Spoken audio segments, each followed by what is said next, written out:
My name is Bill Manahan, and this is the story of how the Minnesota Holistic Medicine Group got started.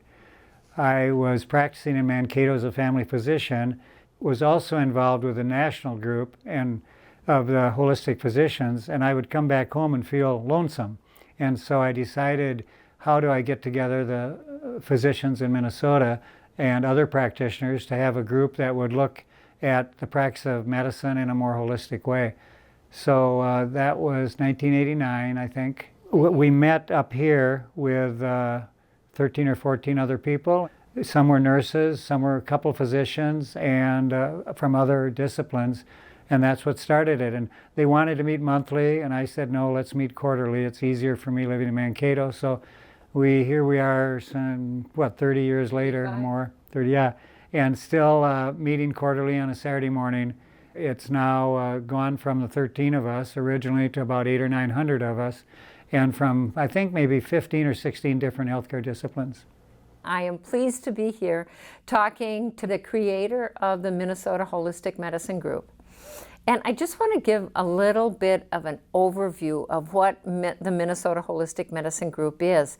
You know, it's probably best said, it's just simply a group of like-minded, holistic practitioners from many different disciplines who get together 3 times a year and learn from each other. And right now our group is about 850 members from multiple different disciplines. But I want to hear from you, Bill, is we didn't have 850 members in 1989. When the Minnesota Holistic Medicine Group started. So just tell us how and when and why the group started. In the 1980s, I was part of the American Holistic Medical Association, which is now the Academy of Integrative Health and Medicine, and I was on their board, and so I really felt that I had my tribe in the sense of nationally. I had a tribe of that every 3 months we had a board meeting. We'd meet for a couple days, plan the next year's conference, those kind of things. That gave me the realization that I didn't have my tribe here in Minnesota. And the American Holistic Medical Association is primarily for MDs and DOs, but I always voted on our board meetings, because I was on the national board, to open it up to others. And there was still that feeling of the physicians needed something for themselves. So that's why when I got done with the American Holistic Medical Association board, I decided to open up something for all healthcare specialties. I think there are 16 different ones. So that was like, was that 1989? I think it was in 1989. Yeah. You were down in Mankato. I was in Mankato, that's where we lived and I practiced. But I can remember meeting with a group of about 14 people in St. Paul. I think it was maybe a nurse's home, I can't remember. And I just thought it was really fun. There were just 3 or 4 different healthcare practitioner type specialties there. A number of nurses, because it was mainly a nursing thing, but I realized I wanted something for everybody, and so I got back home and contacted some of the practitioners I knew from different things, and that's when we started it. And I know when it first started, the group was small. Yeah. And you kind of sit around in a circle. In people's homes. In people's homes. Yeah. And just share with what you were doing. And some of those things were pretty innovative, things we hadn't heard about. Things like, Reiki therapy or the Enneagram. And now nobody thinks twice about those kinds of disciplines, but they were a pretty big deal back then. That's a really good point. I loved it, and it felt, people asked me the reason I started. I said, well, it was really selfish. I wanted to learn about other practitioners, other disciplines, and then I wanted to connect people together too from the different specialties, because back in the 80s, 70s and 80s and 90s, physicians were very isolating and isolated. We connected with nurses in the hospital, but outside of that, there was not much interdisciplinary learning and connection with each other. Yeah, no, I think that's true. I think it's hard sometimes for people to believe what it was like in the 1980s, trying to talk about holistic medicine, which was then called complementary alternative medicine, and really ruffled a lot of feathers in the medical community. I have a good story about that. In the 80s in Mankato, when I was practicing 1980s, I referred a couple patients to a chiropractor who was just a couple blocks from me and a friend, and I thought he did good work. And so I was in a satellite clinic of the Mankato clinic, and I got called in to have lunch with Russ, the CEO of the Mankato clinic. And I thought that was nice. He just wanted to talk. Well, why he called me in was he wanted to talk about that he had the word that I was referring to a chiropractor. Yeah. And I said, yeah. And he said, well, you can't do that. And I said, tell me why. And, he had a bunch of reasons and stuff. I still laugh when I think about that it was basically forbidden for doctors to refer to chiropractors. And I said, well, I'm not going to quit referring. And in fact, that was one of the things that led me to leave the Mankato clinic and start my own practice. The other thing was they had production goals. You had to produce a certain amount. And I was a low producer because I was slow. I wanted to take time with patients. And so that was another thing that I eventually left the clinic and just started my own practice. Yes. Well, I think one thing within the Minnesota Holistic Medicine Group is we started really small, and then and we really liked that. We really liked meeting within people's homes. But by I know, like in 1996, that we had an event at my house, and we had 80 people in the house. I remember that. That's just not doable. So by the 2000s, we really started needing to find larger venues where 100, 150 people from our group could actually meet. I really miss that smallness of it, because in 1989, I think when we started, I think there were maybe 13 to 15 of us at that first meeting, and we met in people's homes and living rooms, and it was more comfortable. And suddenly, a few years down the road, we realized we can't meet in homes anymore. Yeah, so it's transitioned. However, I think what's really important is that the 3 goals that you set out with at the very beginning still continue, I think, as kind of goals for the Minnesota Holistic Medicine Group. Get to know each other, learn from each other, and refer to each other. Yeah. Yeah.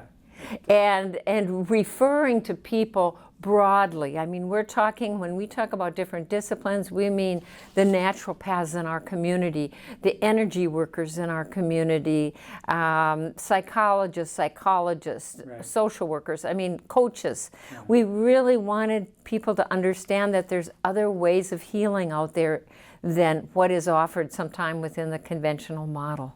I think it's hard to remember now, back 20, 30, 40 years ago, how tightly bound the medical community was. It was like we were not connected very well with others. Whoop. Right? So yeah, that's really changed somewhat. I think there's more interdisciplinary type of connections, but it's still not what I would choose it to be. Oh, yeah. We know that there is, especially after COVID, we've even had the Minnesota Holistic Medicine Group has tried to regroup and get our footings again, like so many organizations have had to. But one of the interesting things I think about the Minnesota Holistic Group was how you vetted people into the group. And you did that by meeting individually. If an individual said, I want to be a part of the Minnesota Holistic Group, what would you do? Well, that was,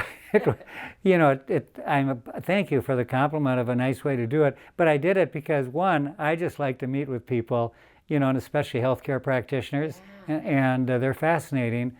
And so, two, when I started doing that originally, I thought, this is a really good way to tell them what this group is about and what's expected if they really want to join.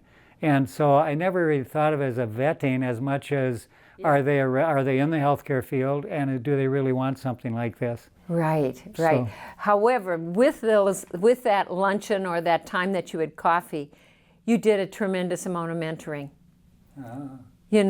That's what really I hear from people all the time. They say, Bill mentored me. He helped me walk through when I wanted to start a new clinic, or when I was thinking of shifting my interest to something different, when I was going to leave medicine and do more energy work or whatever it might be. So I think the value of that mentoring out there was really valuable. And even the mentoring you did out in California with the medical school. Do you remember that? Well, with the medical students? Yes, you mean? with the medical students. Yeah, right. I got involved with AMSA, American Medical Student Association, and they had a program that we started out there. It actually was a month because fourth year medical school, you get time off. And so we started a HEART program, Humanistic Elective in Activism and Reflective Transformation, HART. I love it. It was, and that was really fun. And so that was a good national program to bring 25 students from 20 or 25 medical schools together and start them on their path, fourth year medical school, of that there is a bigger picture of holistic medicine. Yes. Let me say something. That's been one of the hardest times I've had. I finally adapted to it. But the word holistic was such a nice word. Whole, holy. It just has a lot of meanings. And then, but the word that got started in the United States was integrative. And that felt more mechanical and left brain and harder. So, but I've adapted to it now. But Yeah. And where it's going to transform, will that be precision medicine, functional medicine? I'm not sure where that goes. And it really leads us to what is in the future for Minnesota Holistic Medicine Group. ooh, that's a good question. I have no idea. What's the future of it? I don't know. Right now, I think we're meeting quarterly on a Saturday morning. It still brings people together, but I think we're probably at a time where transformation would be important for a group to sit down and look at who do we want to be, what are the needs, what can we do? Yeah, I agree with you, Bill. I think it's a time that we're going to look for new co-leaders of the Minnesota Holistic Medicine Group, where they can begin to revision maybe a different future, or really identifying what the new needs are of the healthcare profession. Yeah. And the diversity of the healthcare. I sometimes laugh because, like many things in life, I get a lot of credit for starting this organization, but what I know internally is it was pretty selfish of me. I wanted a support group here in Minnesota because I needed that. And so it's often that individual need of what do I want, what do we want, what do a small group of people want. Yeah. And I needed a support group of like-minded practitioners because I loved my physician colleagues in Mankato, but they weren't interested in the things I was interested in a bigger, more integrative, holistic picture. Yeah. And so that was the start of it. Yes, I mean, you were, like you say, it was just selfish, but I think it was much more than that. I think you're a charismatic leader. And you were there at the time with passion for holism, and you moved with that, and you were recognized. I just want to say that you are recognized within Minnesota as the father of holistic health. Yeah, that would probably be true. I was one of the originals, Right. and But I think it's even bigger than that. I think it's nationally, and that was recognized when you received the Lifetime Achievement Award from the Academy. yeah, well, that was really nice. And that was a big thing to be on the national board of the American Holistic Medical Association, because suddenly we met quarterly for like 2 or 3 days, like Thursday to Sunday. Suddenly I'm meeting like-minded physicians who sort of thought like I did, and that felt really good and very educational. Yes. Well, thank you for your service, Bill. It was my pleasure, definitely. What bit of advice could you potentially give them? Something that you saw work well for you, something that might translate to the modern? It's really essential that you have a leader that has passion and wants a community. I think in this day and age, with all our technology, that I think more and more people will recognize that they need a community, and that community needs to be more than just online. I think you need somebody with a passion and somebody that wants to connect with others. In Bill's case, it was really organic, And I think often organizations are started over passion and organic. Yeah, I think there were like 13 or 15 of us that I knew around Minnesota. We got together and met in people's homes, and gradually it grew to 800 or 900. You know, I mean, it's sort of strange, and it wasn't something that took a lot of work or anything. Right. They wanted to meet, I know, monthly, and I said, no, I'm down in Mankato. Most of the people are up here in the Twin Cities. I said, how about quarterly? And okay, quarterly then. And 30 years later, we're still meeting quarterly. And you know, what's interesting is that from the view of what we're calling integrative medicine or holistic or wellness care, I don't really know what the younger generations need. Right. And that's where we really need that intergenerational knowledge and passion to spark a new interest or revisioning of what we've been doing. So how that kernel of what we have been doing will transfer into a new vision.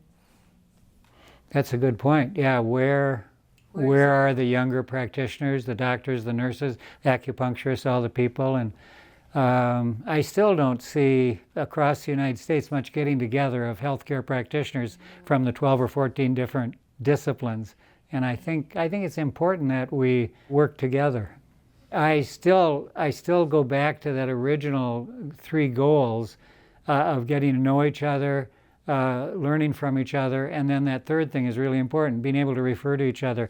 I still don't see physicians hardly at all referring to chiropractors or Chinese medicine practitioners or Ayurvedic, and a lot of our patients would really do well, and it would be really helpful. You know, I think what we've done is, in the last 20, 30 years, is that we've just, I think, advocated for the patients to be the advocate for their own health. Yeah. And it doesn't have to be top down. Is that you are your own healer, and you need to go out and find ways that you're going to identify what you need to be your best physician. That's a good point. But I see the physician, I agree with that, and the physician is in such a key role to say, have you ever heard, you know, because we're in a position to know, you know, we're in the allopathic medical system is not being very helpful to you, or you need an additional ways to look at, because a lot of people, like say with just hypertension, would rather not be on medication, and most MDs and DOs don't have the tools of how to help them lower that, where some of the other practitioners would have a number of ways to maybe help them lower blood pressure in ways that are non-pharmaceutical. It's so true. Since I've retired, I'll still have people coming up to me and saying, but I'm looking for an integrative primary care physician that will kind of supervise and manage my care. And what I say to them is, I think I would love for you to find another primary care physician to do that, or practitioner to do that. But you might need to find that in your naturopath, in your chiropractor, in your traditional Chinese medicine practitioner. It just simply may not happen in the allopathic system. In an ideal world, there would be much better cross-referral, but really, now we're still not there yet. We're not there yet. Yeah. But you were the seed for that growth. And what do you think it's going to take to get there? The majority of revolutions come from below, and enough people, and especially women are, you know, they sort of are the healthcare providers for families and for, of course, themselves. And so I can see them helping start a revolution that it just becomes normal to get practitioners to work together, to refer, to cross-refer among disciplines, stuff like that. And even though our medical schools have not embraced that, the public has embraced it. Yes. And that's where I think it's going to come from a grassroots movement. You're right. Yeah. It's still in allopathic medicine, the difference between a hospitalist who's a MD or DO who works just in the hospital with seriously ill people, and someone out on the front line of primary care. They're really different. They're really and different. and it's and we need to appreciate that more, and maybe at a younger age in the training of physicians, figure out who are you and what do you think you would like and where would you go, and then help, you know, have a different type of training more so. I'm Bill Manahan, and I was very helpful in founding the Minnesota Holistic Medicine Group. So modest.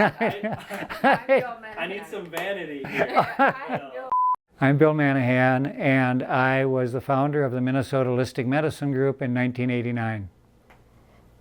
That was awesome. Look at you. So cocky. You did it. That's what we needed. Oh, that was so good. Like,